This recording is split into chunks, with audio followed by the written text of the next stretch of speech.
The man dropped the bills into a teacup, waiting until the paper was completely soaked before fishing them out with satisfaction. He then laid the bills flat, and in an instant, what had been crisp new notes were transformed into worn, aged currency. Next, they dunked all the bills into the tea, pulled them out one by one, hung them on a clothesline, and dried each one with a hairdryer.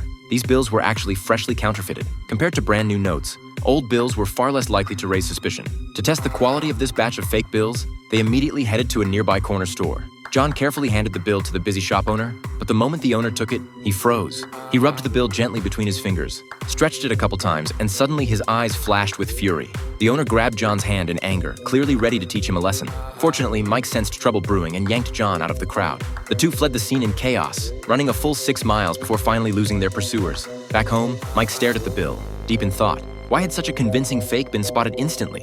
He sandwiched the counterfeit between 2 real bills and asked John to close his eyes and identify which of the 3 was fake. Surprisingly, John picked out the counterfeit without hesitation. Mike suddenly realized the problem lay in the paper itself. Official currency used cotton-based paper, while theirs was wood pulp. Not only did they feel different, they even sounded different. The two scoured the area, rubbing various papers between their fingers, but after searching every street and alley, they couldn't find a suitable substitute. Just when they were about to give up, Mike had a flash of inspiration. He had John feel the paper of a magazine.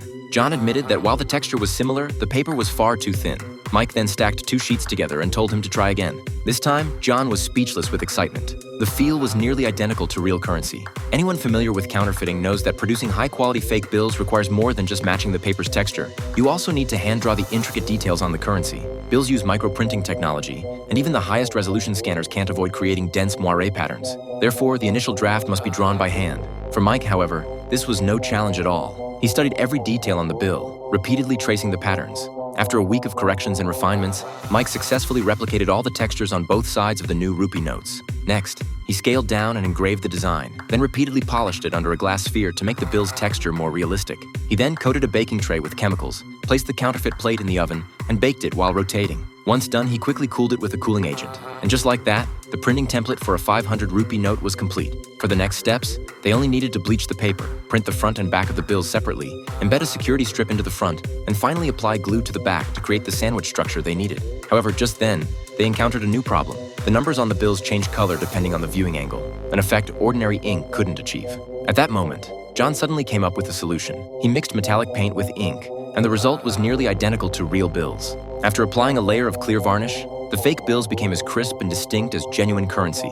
Finally, after their unique aging process and tea treatment, a pile of deceptively authentic counterfeit bills was complete. They headed to the market at noon. As for why they chose noon, I'm sure you can guess. This time, Mike would do the test run. He handed the fake bill to the shop owner while John stood behind, watching his hands closely, ready to bolt the moment the fake was discovered. When Mike handed over the bill, his heart tightened. Those few seconds felt endless, and you could see sweat beading on his forehead. But the next moment, Mike was holding a bottle of soda. As they walked out of the store, they snapped back to reality. Having tasted success, they excitedly hailed a taxi, ready to continue their plan. Soon after, they used their connections to find a local counterfeit dealer, ready to sell their 100,000 rupees worth of fake bills. Since they were newcomers, the gang boss didn't trust their abilities. So Mike asked the boss for 2 real bills. Once he received them, he quickly worked under the table, mixing in his own counterfeits. He then placed 3 bills in front of the boss and said, "If you can pick out the fake, I'll buy you KFC tonight." The gang boss rose to the challenge. He scrutinized the 3 bills carefully, examining them front and back for 3 solid hours, but couldn't identify the counterfeit. Not only could the boss not tell, even Mike himself couldn't recognize it, a testament to the quality of these fakes. John then spoke up saying if they wanted to buy their counterfeits, the minimum order was 100,000 rupees. However, what the boss said next left them completely stunned. He immediately asked for 20 million worth. They never expected their first counterfeit sale to land such a massive order. Mike accepted the deal without hesitation. However, John began to waver because not only was their production equipment primitive, their raw materials were also in short supply. But judging from Mike's expression, he clearly had a plan. That evening, back in his hometown, Mike sought out his uncle, who managed a printing factory, carefully probing about the factory's operations. His uncle, however, had already caught wind of their schemes and urged Mike to abandon his counterfeiting plans immediately. Faced with his uncle's warnings, Mike remained calm. He pulled a fake bill from his pocket and placed it on the table. The uncle was captivated by the counterfeit, holding it up to the light and examining it closely, unable to find a single flaw. To completely dispel his uncle's doubts, Mike took him to KFC and used that fake bill to order a coffee. Throughout the entire process, the uncle sat nervously, constantly glancing at the cashier examining the bill, until the server handed back the change and his anxious heart finally settled. Eventually, the uncle was convinced to join their plan and, with 80 years of printing experience, provided Mike with professional advice. If they wanted to complete the job within 2 weeks, their current machines clearly wouldn't suffice. They needed to purchase a professional large-format printing press that could print 6 bills simultaneously, and they also needed to upgrade their paper cutter.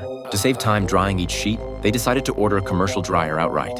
However, when they went to order cotton pulp paper from the paper mill, they discovered it was strictly controlled by the government.